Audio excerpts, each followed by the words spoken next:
Hello, I am Wanderer001, and this is my review of the 2015 Subaru Forester 2.5i Premium.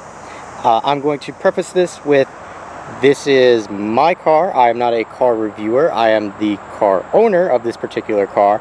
I will be referencing a lot of other cars, mainly my old 2005 Chevy Malibu and my wife's 2013 Hyundai Sonata as a lot of comparison points between this vehicle and, what I've driven in the past as, examples. Now, I got the 2.5i Premium because there were a lot of things in the base model that I kind of wanted it to have, but it didn't have. And a lot of those features were like almost convenience features that I thought would be on the base model. And in the past, with again the Chevy car and the Sonata, the Hyundai, they were there. But in the Subaru line, for whatever reason, they didn't put these options on the base model. So I stepped up, and unlike I normally do, I went for a trim level higher than the base level. So what you get with the 2.5i Premium model is privacy tint for the back, roof rails, but not a roof rack, moonroof option, 17-inch alloy wheels, reclining rear seat back. So this is the up position and the slightly reclined position. 10-way adjustable power driver's seat, 6-speaker HD radio with iPod jack and Bluetooth MP3 connectivity. One that's not really listed but was the main reason I did the step up is a slide forward center armrest for the console. Last is an option that appears to be offered with the premium trim level, and that is the all-weather package, which includes heated seats regardless of if they're cloth or leather, a heated element underneath the wiper blades, as well as heated side mirrors. And after the last winter that we had here, all-weather package was a must. To start off, we're looking at the front end of the 2015 Subaru Forester. Now, I did go with the 2015 over the 2016, even though I did have the option for the 2016. However, the good point between the 2015 and 2016, there isn't much difference in the exterior stylings. Only a few interior things change, but the exterior is very much the same. So, thankfully, the 2015, 2014, I believe the 2013, not entirely positive because I am not super car guy, but they did a exterior refresh of the vehicle. So it actually looks, sadly some would say, more like every other crossover vehicle. But in my opinion, it looks a little more appealing. You'll notice that the side headlights there have that aggressive front fascia that we have kind of all grown to know and appreciate in the States. The grille is subtle, muted, has the nice little silver accent with the Subaru logo in the middle. You will notice that on the lower exterior here, there is a sheet of paper covering my license plate. But one thing I will preface, and it didn't bother me until somebody told me about it, make sure when you go to a dealer, tell them don't drill your bumper to put the license plate on. It does come with bracket holes, but they don't tend to put the bracket mount on for a license plate. So what they tend to do is just quickly drill the bumper so that they can mount your license plate. It didn't irk me until I had to replace the license plate myself and I saw the drill. So tell them don't do it. Tell them to send you a picture of it taped over, whatever. Other Subaru fans would know and appreciate what that means. If you're just like me, this is my first Subaru, so I'm giving you a warning in case you were thinking about this vehicle as your first Subaru vehicle. So what I did forget to mention with going through the premium options, you'll notice there the side mirrors are the same body color as the car. This is their white, pearl white. It's white, but if you put it next to another white car, it doesn't quite look white. It has a shimmer or sheen to it. You will notice that there are places for fog lights if you wanted them. Again, that's a higher trim level than the premium model. So what you'll notice also and main reason that I went with the Forester, there were a few cars that I was looking at. The main competition actually was the Mazda CX-5, which I liked the exterior stylings and a lot of the tech inside. While the exterior of it was very nice, there's going to be a feature that I'll show you once we get to the side view of the car that was more of a pain for me as a driver than just somebody who's like admiring the car. So the main thing with Subaru Foresters are, if you'll notice, the very large windshield. and that's all the way around the car. You have excellent visibility with this vehicle. All the side windows are extremely large, which helps with visibility, but makes it feel like a greenhouse sometimes. So what we're going to do now is I'm going to take you over, we're going to pop the hood, we're going to take a look at what's underneath, start it up for you so you get a sound of what the engine's like. Here we're looking at the underpinnings of the 2015 Subaru Forester. Now again, not super car guy, so what we're looking at here is a lot of plastic. You're looking at a 2.5 liter horizontally opposed 4-cylinder boxer engine, and if you've seen any of the other videos, which I'm sure you have by now if you're interested in this car, boxer, or the pistons go this way in a boxing form. 4-cylinder 2.5 liter engine, you're looking at 170 horsepower at 5,800 RPM with 170 foot-pound of torque at 4,100 RPM. The estimated fuel economy for this particular model is 24 city, 32 highway with a combined of 27.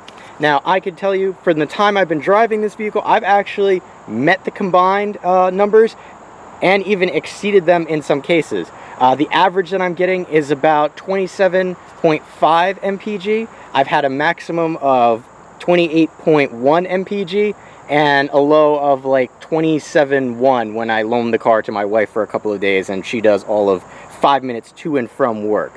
So the numbers really do match with what the estimates are. I have yet to be able to take it on a full highway run, but I'm sure I will be able to at least meet or exceed the 32 mpg.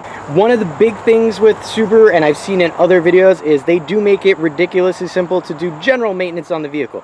You will notice you will see several yellow caps, all of which indicate areas which you can access and, you know, refuel. There also is right there the oil filter, which you don't have to dig down to replace. So if you're kind of handy or have the available space, which is my problem, I could change my oil, but where I live does not permit you to do that.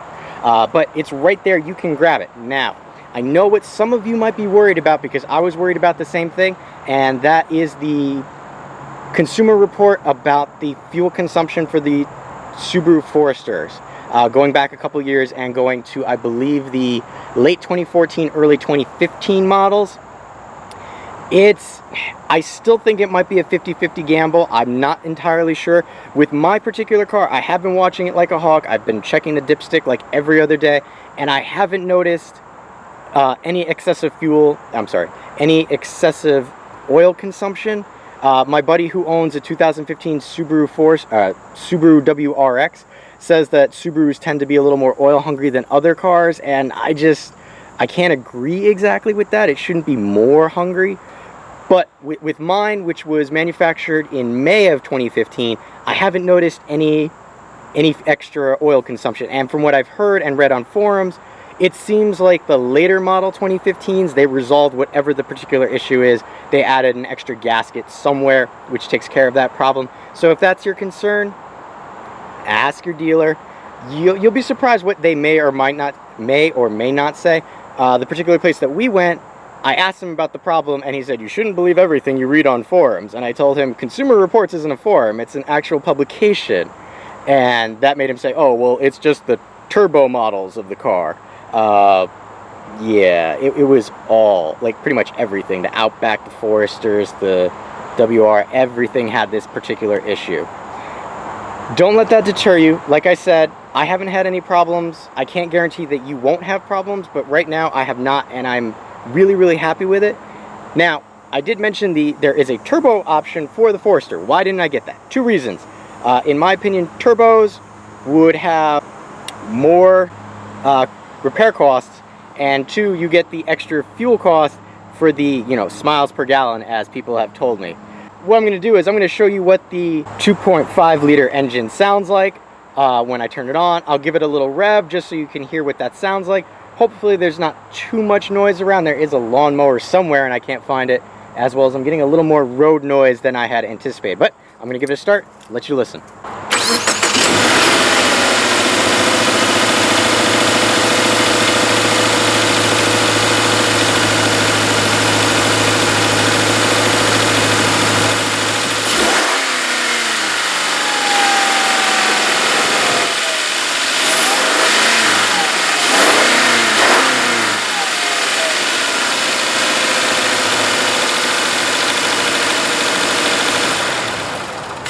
So with any luck, that did come out nicely for you.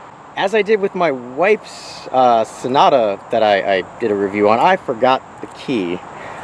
You get 3 sets of keys. You get 2 regular keys, 1 valet key. The 2 regular keys have your unlock, lock, and trunk release, as well as a panic button. The valet key does not.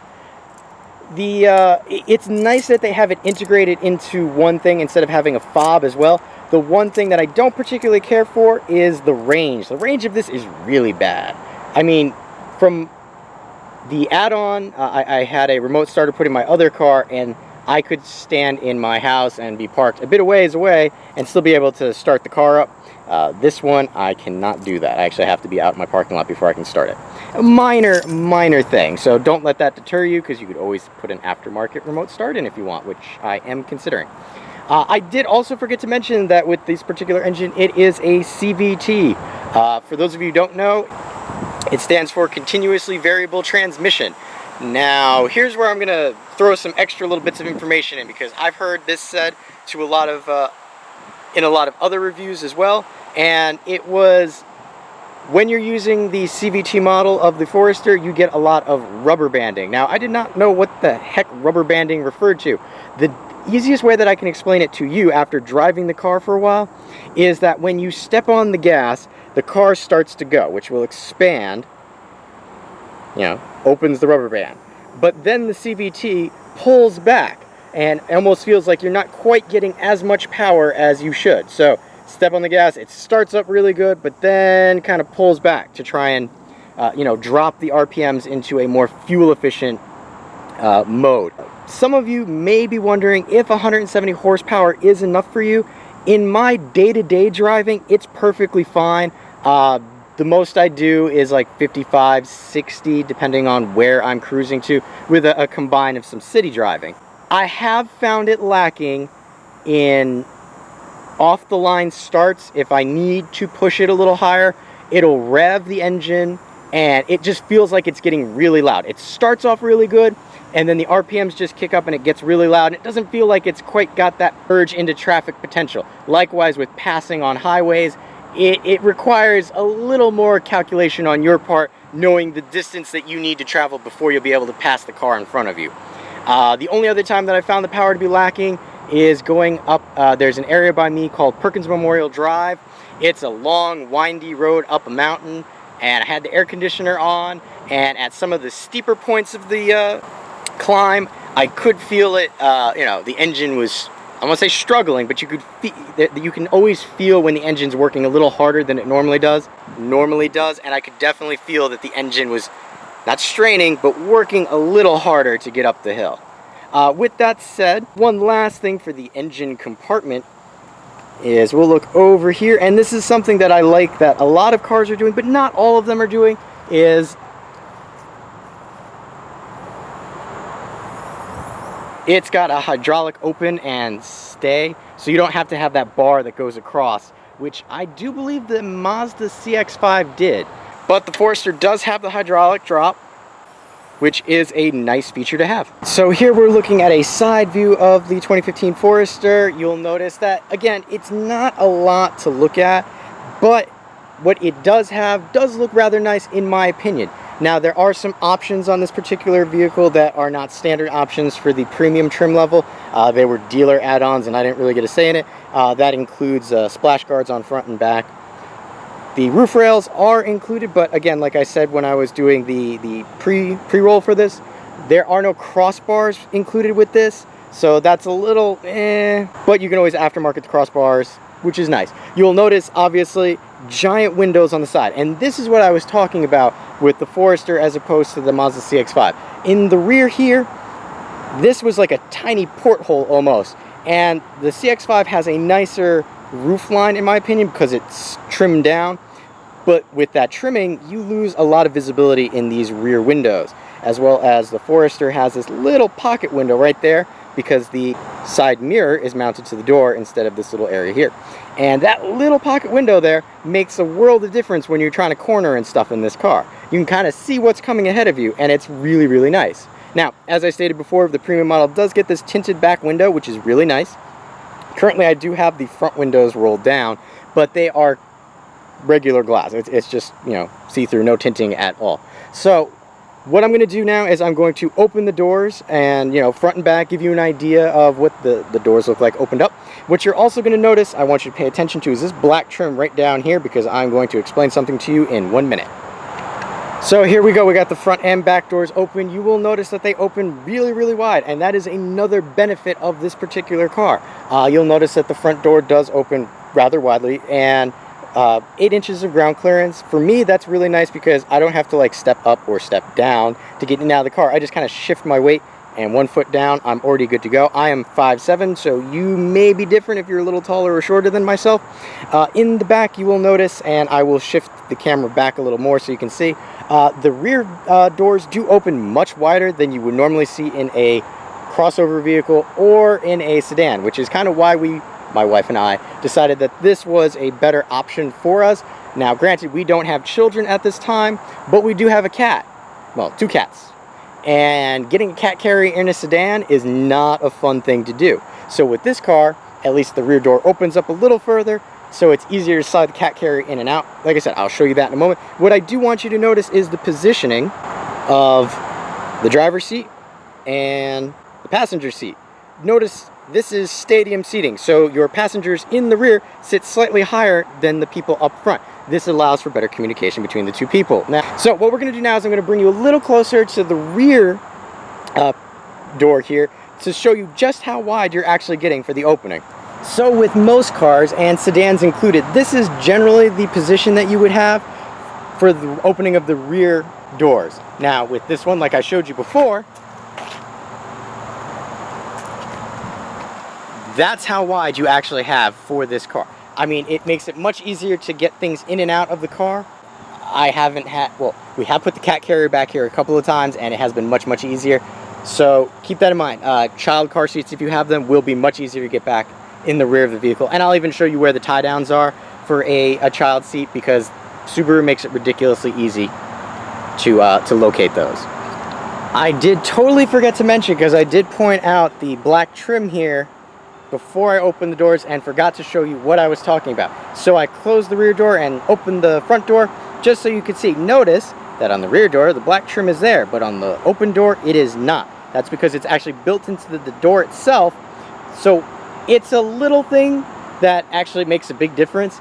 If you get the exterior of the car muddy, dirty for whatever reason, especially like me, if you have to go into work in, you know, I can't say business casual, but you're not going to work in jeans and a t-shirt. This will help keep the dirt off of your pant leg, because that's fully closed off, because that little sill travels with the door.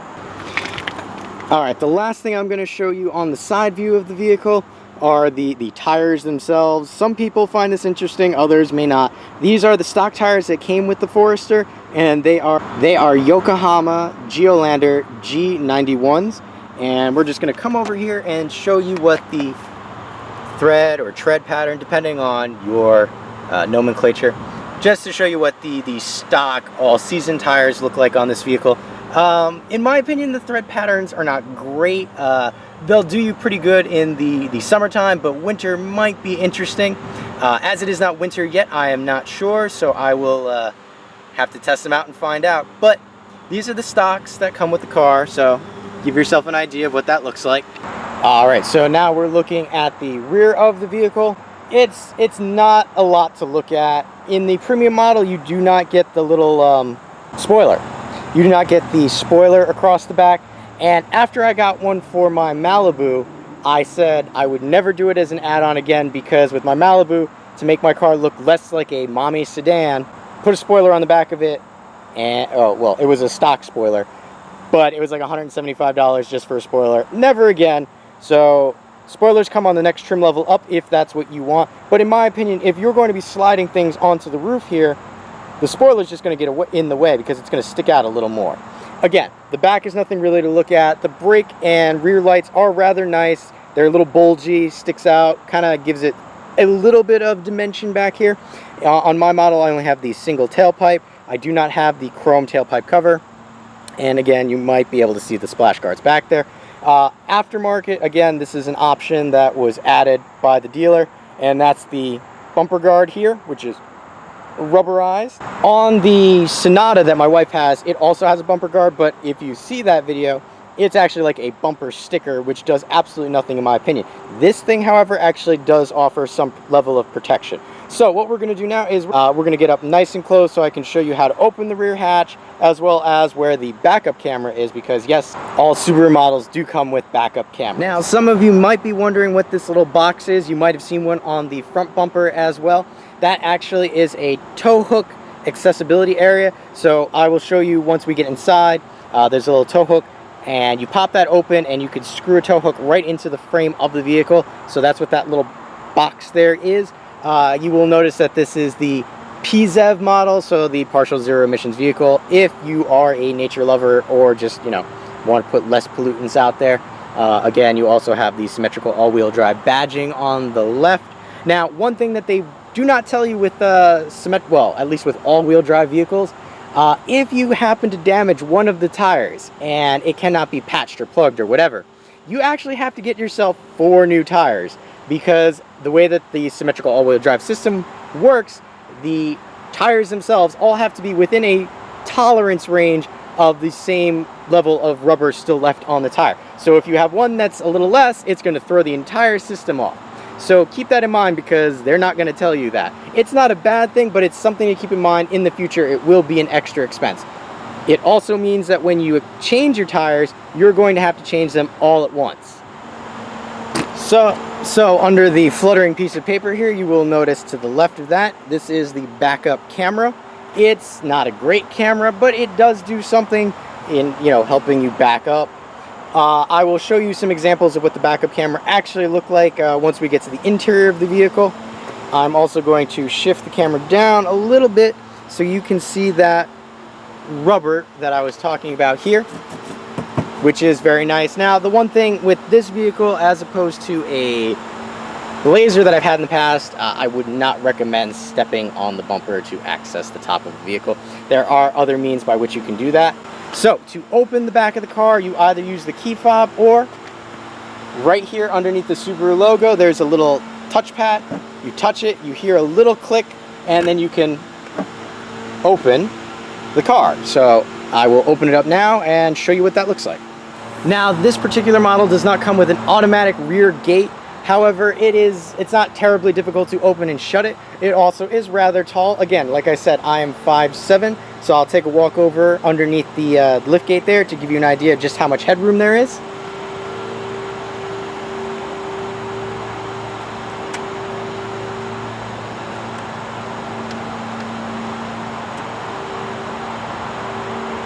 Alright, so now that you have an idea of how much headroom there is, we're going to take a walk a little closer so you can see the actual back of the Forester here.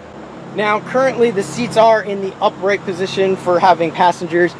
You will notice that there are, again, an extra accessory from the dealer. These are protected back mats for the seats, seat back protectors, as well as there is a cargo tray liner right there. However, the size will be very similar. So what I'm going to do now is I'm going to throw some Tupperware containers in here, give you an idea how much space you have with the seats up. Alright, so here you can see I actually have 2 very large Tupperware containers in the back of the car now, and I still have room in the middle there for more stuff, and I can't necessarily get a similarly sized Tupperware container on top of these. But I can stack more things on top. What I can do now is actually, I will take the Tupperwares out, show you how much room it looks like with the seats down, and then throw in that 3rd Tupperware container to kind of give you an idea how much space you'd be looking at. Just a quick demonstration, it is a 60-40 split in the back. On the premium model, you have to manually drop the front seats. I'll show you that when we get to the interior of the rear, because you actually have to go to the rear passenger, or you know, the rear seats to drop them down. There's a little pin right there. Example of what the interior space looks like with the seats dropped. Now I'm going to throw in the Tupperwares again to give you an idea. Alright, so here we go. I got the 3 Tupperwares in there. I staggered the blue one in the back just a little bit to give you an idea that you can easily fit 4 large size Tupperware containers in here, and even more, because there is the space in between there. This is just a basic idea of the amount of space that you can have in this car. This is one of the main reasons that we got it, is we wanted a vehicle with a little more cargo space. You can put quite a lot back here. I've heard other people say that they put like full lengths of sheetrock in here. I haven't tried that, but just a visual to kind of give you an idea of what you're looking at. All right, so now we're going to freehand a little bit and bring you into the rear of the cargo area. Now, the reason that this lip here is a nice feature is if you'll notice just how low of a transition it is from the bumper to the actual rear cargo area. So it makes the sliding things in here much easier, but it also makes scratching up the paint much easier. So we're gonna come inside here. To the left you have the wheel hub, which doesn't get in the way all that much. You have this little thing here, which is actually a grocery bag hook. They're kind of nice. Don't overload them though. You've got a little well in here. You've got a cigarette vault right there. Swing across to the other side, you've got another bag hook here and a little light for the cargo area. Now, this light is pretty weak. I'm not gonna lie. It's not gonna offer you a lot of light back here, but you really don't need all that much. The one main downfall I think with this light actually is, instead of being a press light or something, there's this little switch here. And of all the things in this car, it's really chintzy. Like, it feels like it'll snap off if I press on it too hard. You will also notice there are built-in grooves for the cargo pull, so you hide stuff. We're gonna pick up the Subaru mat there and show you the underside. We grab this little guy here and pull it up. And here you see there is actually a styrofoam tray which you can load up with extra little bits, in my case jumper cables, poncho, gloves, roadside assistance kit. Underneath this is a spare donut with jack and all the accoutrement that you need in order to change your tire. You'll also notice that it comes with a small Phillips head screwdriver over here, and that's the Samaritan hook I was telling you about, or the tow hook. You need the screwdriver apparently to pop the squares off the bumpers. Also, as promised earlier, you can see the child safety tethers in the back here. And what I'm going to do now is I'm going to pull out once again and show you two extra little features on the rear lift gate that you might overlook if you're just doing a quick run through of the car. The first being that on the rear hatch here, there actually is a plastic grip that you can, a little cutout, so you can actually close the rear gate without having to touch the exterior plastic if it's dirty. So that is a nice feature. And we're gonna come right over here because this is a little hook that drops out.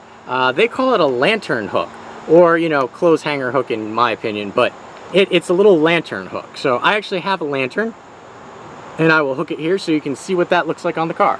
And there you go, a lantern hanging from the lantern hook on the Forester. The last thing I wanted to show you on the passenger side of the vehicle, and I am sorry for the sudden change of venue. I do know that can be a little disjointing, but I needed to find a quieter place. Brought you over to the passenger side of the vehicle. I rolled up the passenger side window so that you can see just what that glass looks like, as well as I wanted to show you where the gas tank is. There is an internal switch which you have to operate in order to open this. I will show you what that looks like. So what I'm going to do now is I'm going to bring you into the rear passenger side of the vehicle first. So from here on I will actually be freehanding the camera, and I do apologize. I will try and keep it as steady as possible. So coming into the rear of the vehicle, both sides will look the same. You have a nice plush armrest as well as a up-down switch for the windows. It is pretty much plastic back here except for this portion here, which is fabric. Still not entirely sure how I feel about having fabric on the door and armrest area, only because, well, it will get dirty, I am sure. If we come down here, both sides will have an area for a drink and a little cubby storage. On the rear passenger back seat, there is a spot to store maps and so forth. We're gonna come around here and show you what that looks like. And as I said before, here are your placements for child safety seats. They even label them very easily. The rear headrests, they are quite large and comfortable, which is a double-edged sword. It is very comfortable for your passenger, but when we get up to the front, I'm going to show you that the visibility is cut down of your back window because of these large headrests. You'll notice here that this is the tab which you pull to drop the seat down to give you your 60-40 split. And we're going to put that back up. You'll notice that there is a red tab to indicate that it is in the unlocked position, and then the red tab does go away. There is a center here which folds down to be an armrest and 2 extra cup holders for the rear passengers, as well as a third bucket style, well, not bucket seat, a third seat for somebody. Now you can easily get 2 teenagers back here, but if you try and stick 3, I think that one in the middle with the hump is not going to be a happy camper, as I recall many of family car trips when I was younger being the one stuck in the middle. It's never a good thing. So what I'm going to do now is I'm going to hop in and show you what real legroom looks like in the vehicle. This is the passenger seat position for where my wife has it, and you can see I have easily 2 fists between myself and the seat in front of me. And we're gonna hop over to the middle here, and you can see it's a little less comfortable.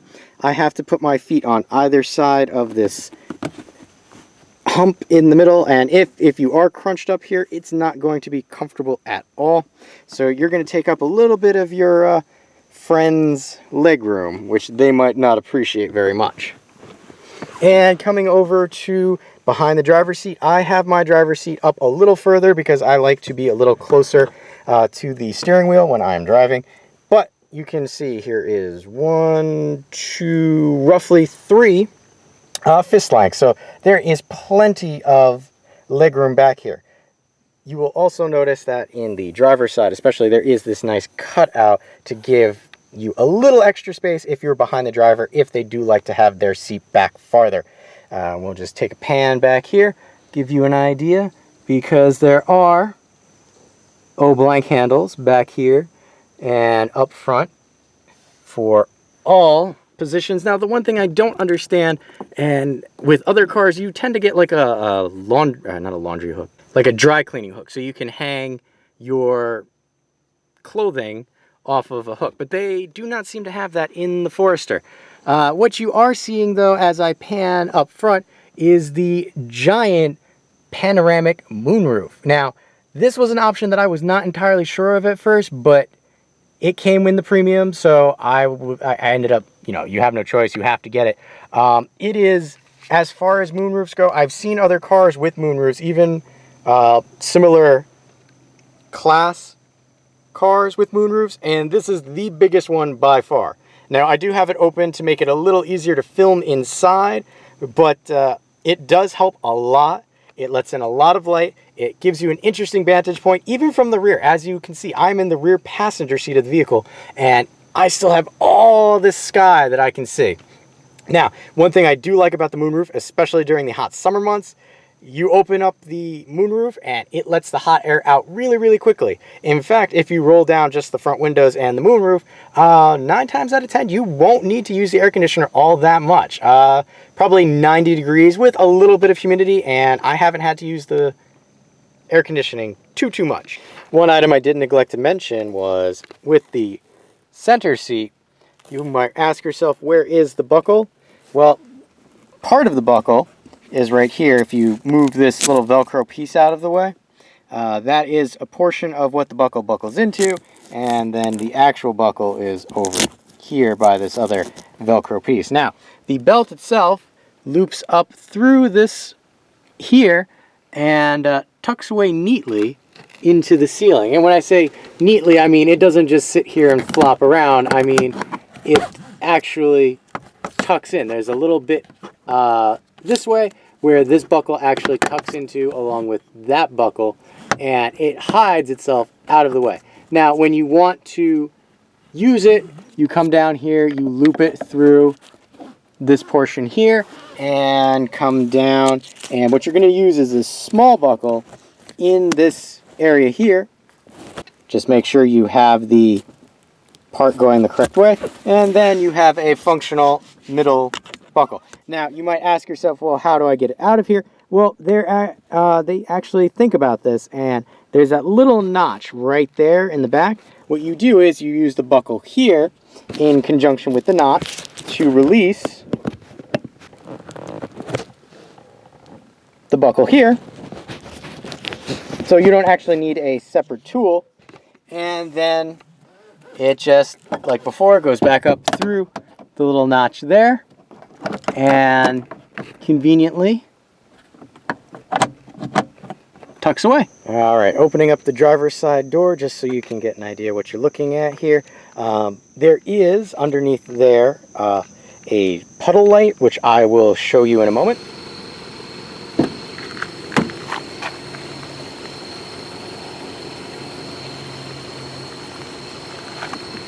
Now, granted, the camera didn't do a great job of showing you what that looks like, but it gives you an idea of, it's just a little extra feature that they add on that's a little nicety.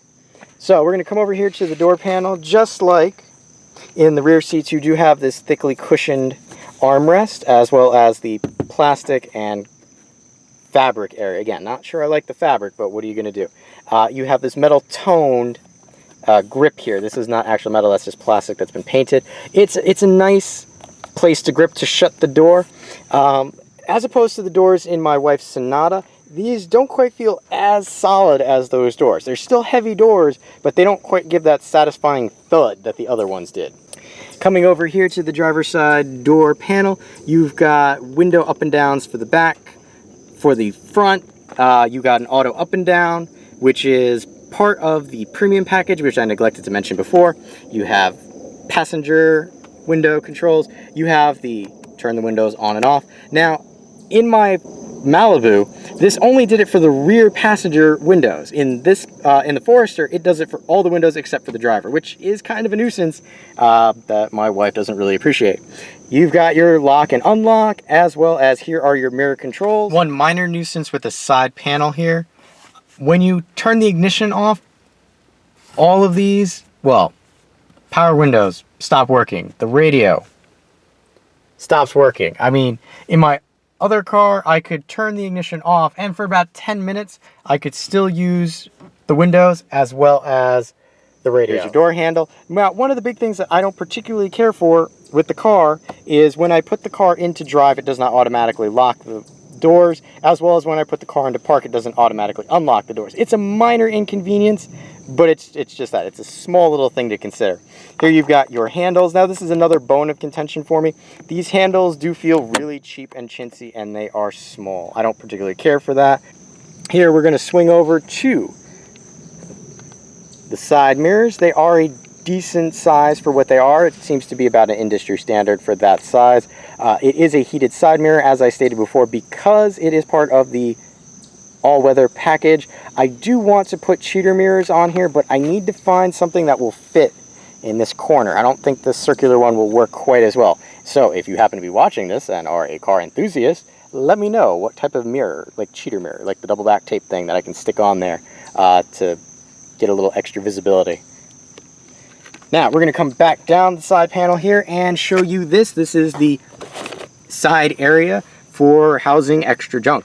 You do get another cup holder area.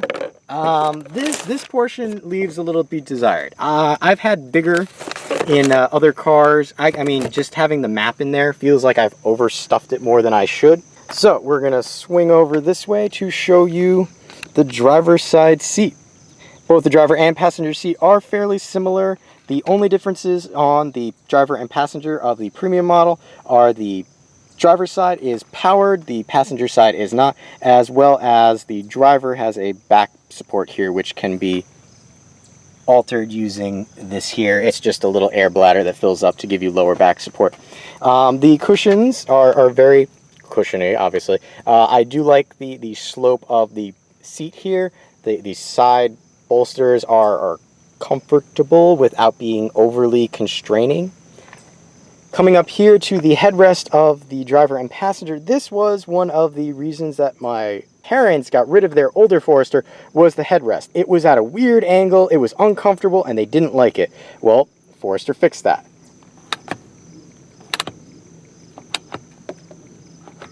You have different variations that you can place it at just by clicking a ratchet in the back. So what we're going to do now is I'm going to bring you all the way down here because very few people seem to show this area on the floor. Here is your gas tank release. Those are the primary pedals that you are going to be using, your brake and your acceleration. But we're going to swing over this way. It does give you a nice plastic footrest. Moving our way up, you will see that there is the indication that this is your hood pop here. This actually is not something to put items in. It is merely a door panel for the fuse box. Coming up, you have these extra space holder buttons, which would be utilized on other models. You have your interior light dimming for your dashboard and your traction control on and off. Now, we're going to come back down here to the dashboard. On the left, you see a tachometer. On the right, you see the speedometer. I don't feel, a lot of love for this particular speedometer, only because if you notice, it does jump from 20, 40, 60, 80. I did kind of wish that it had better indications, at least, every 5. Yes, I do realize that that's a marker for 10 and a marker for 10, so it's 20, 30, 40. But when you're trying to do 55, it's a little difficult to eyeball, these little markers here.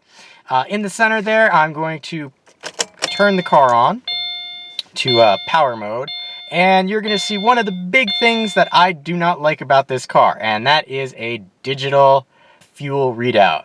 Why? Well, because it's a personal preference. You will also notice that above the mileage for trip A and the overall mileage, there is a indicator for what position you are currently in.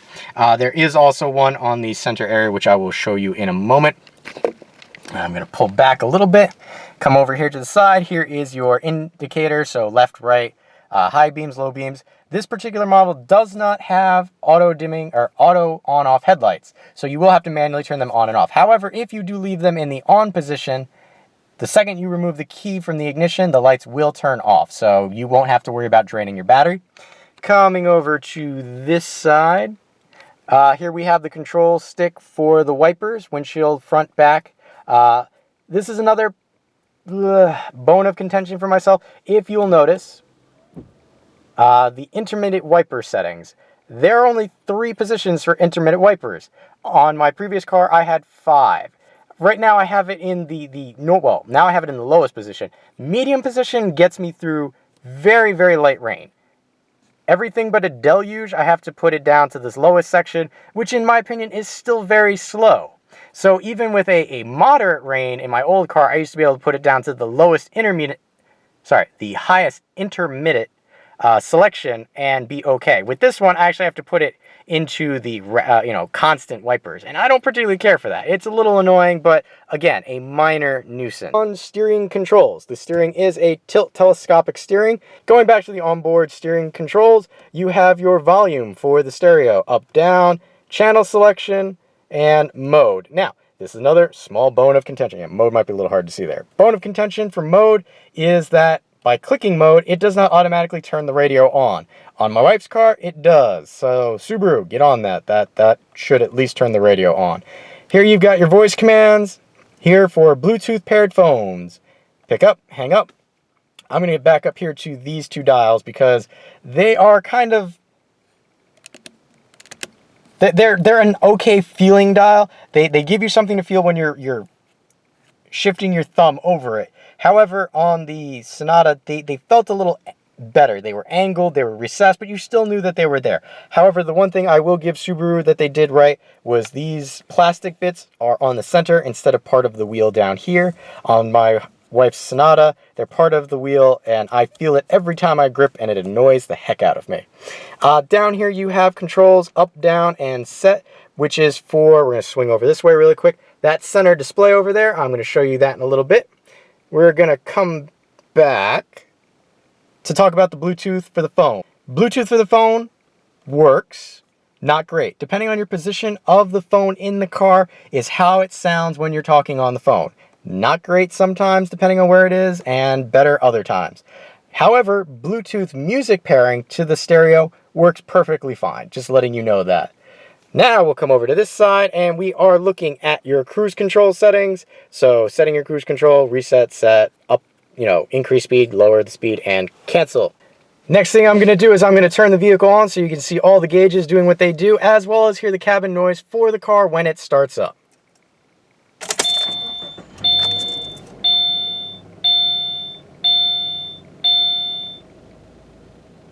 So that's looking at how it sounds when it starts up. What we're going to do now is rev the engine a little bit just so you can hear that with cabin noise.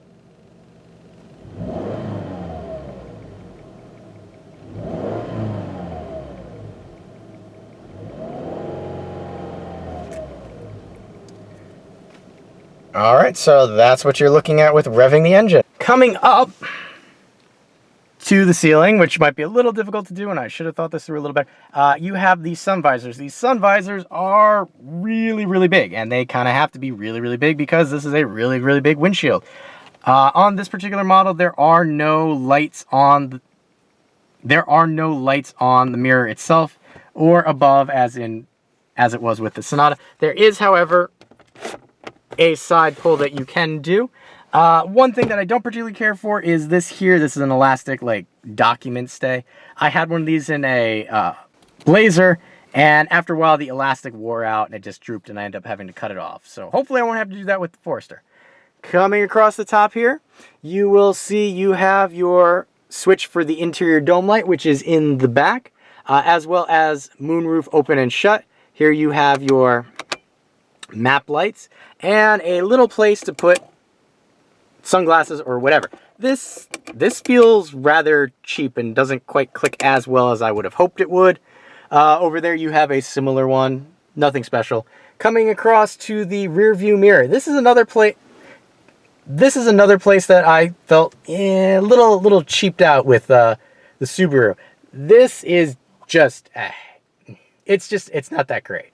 It's a rear view mirror. It's not the one with Starlink in it. It's not the one with the auto dimming and the compass. It's just a rear view mirror. I've had just a rear view mirror before, and it felt a lot sturdier. This is not so sturdy. Okay, we're going to come down now to the radio area. Now, this is the standard radio. This is not the touchscreen radio. I wanted the standard radio with the HD upgrade, only because I didn't want a touchscreen, because I wanted just a radio. So here you got your standard knobs, buttons. If you want me to go into depth with this anymore, just let me know. I'll show you how to pair stuff or whatever.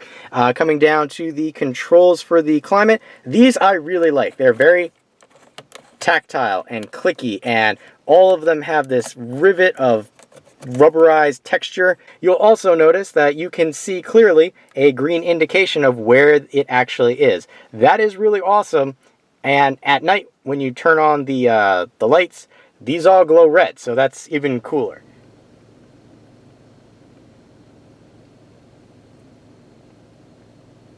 Alright, coming down here, you have your controls for the CVT. This is one thing that took me a little getting used to. It only has one low gear because it is a CVT. I did talk about the rubber banding issue a little earlier. One other thing that you'll notice is when you put it in reverse to drive, you'll notice a little lag in what feels like the clutch pack catching. So just another thing to keep in mind. Here you have your spots for the heated seats, low and high. I haven't had a chance to try them yet.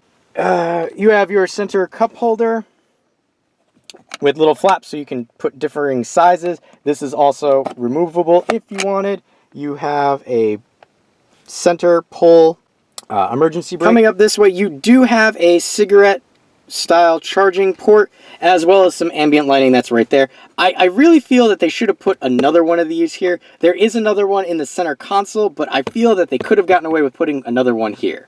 Right now, I do have my Anchor charger in here. It did come with this here, which is just a little plug. Now, coming across to the center console, as I stated before, it does slide forward, which is really nice, and one of the primary reasons I got the premium model. Opening it up, you will notice that you do have a little top thing here, and a extremely deep, but not long well to throw junk into. I mean, it is really deep. This is also where you access the auxiliary port, as well as the USB and an extra cigarette lighter. And again, this is why I said this should have been up front. I have tried the USB and auxiliary. Both work exceptionally well. No problems there. And last but not least on the dash is this area right here. Currently it is turned off. But once we engage the vehicle, you see a readout. Now this is one of the many readouts that you can cycle through. Cycling through them, you use the up-down arrows on the steering wheel here to cycle through things. So this is the readout that I kind of ended up with because I really prefer this readout. But you also have steering. So this will show you your all-wheel drive and how it's doing. This one is a fuel gauge, over time. This is this one's kind of useless. I don't particularly care for it. It lets you know how you're doing fuel efficiency wise. Another readout for fuel, and that would be if the stereo was on. Another clock view, and how you actually get into changing all of the features with the vehicle. You hold the I button in, and you're brought to a information screen. If you want me to go through those, just let me know. And back to my main screen. All of these are customizable in some way, shape, or form. What I will show you now, I will have to turn the vehicle on for. And that is the rear view camera. This is one of the benefits of this vehicle. You can see it does have green, yellow, and red indicators to let you know just how close you are to an object. So this is what it looks like in, normal daylight. I will transition and show you what it looks like at night, as well as I was fortunate enough to be able to film it when it was raining to show you what it looks like when water gets on that rear view camera.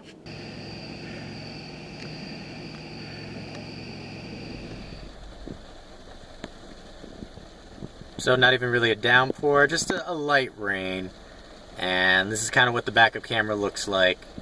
You can kind of see there, raindrops, and it's still usable, but at night I would imagine that this would be much, much more difficult. After you turn the vehicle off, this is one of the screens that you can see, which is a comparison of your MPG from the last time you drove the vehicle, and show you that there is a little hood scoop over that area, which is really nice because it helps to keep the sun off. This all is tilted rather nicely to be still visible when it's kind of bright out or dark. Coming over to the glove box, it's just a glove box. There is no light in there. It is dark. It is kind of small.